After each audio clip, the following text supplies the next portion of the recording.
अस्सलाम वालेकुम दोस्तों। तो आज के वीडियो में हम बात करेंगे कि बेहतरीन तरीका जो है पाकिस्तान में आप किस तरीके से अर्निंग कर सकते हैं ऑनलाइन, कौन सा तरीका है। तो बेहतरीन तरीका ये है कि आप जो है फाइवर या अपवर्क जो है इस पर जो है अपना ईमेल से या जो भी आप जो है वहाँ से जो है लॉगिन हो जाइए, वहाँ पर अपना जो है अकाउंट क्रिएट करें।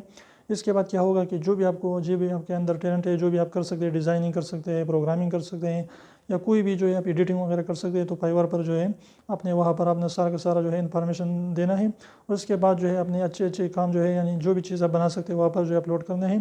तो अगर कोई भी बंदा आपके काम में इंटरेस्टेड होगा तो आपसे जो है कांटेक्ट करेगा और आप पर जो है चीज़ें बनाकर या आपको जो है कुछ ना कुछ जो है आपको देगा कि मेरे लिए जो है कर ले। इस तरीके से आप अच्छी खासी अर्निंग कर सकते हैं और लोग जो है अच्छे तरीके से कमा रहे हैं।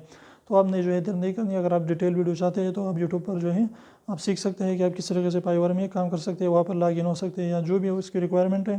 तो अपवर्क और फाइवर पर आप काम करके अच्छे खासे इनकम कर सकते हैं। तो उम्मीद करता हूँ छोटी सी वीडियो आपको पसंद, वीडियो पसंद है तो प्लीज़ वीडियो को लाइक कर दिए, चैनल को सब्सक्राइब करना ना भूलें और सब्सक्राइब को जरूर दबाइए, बिल्कुल फ्री, एक भी इसका पैसा नहीं लगता। तो ऐसे करने के लिए उसको प्रेस कर लीजिए।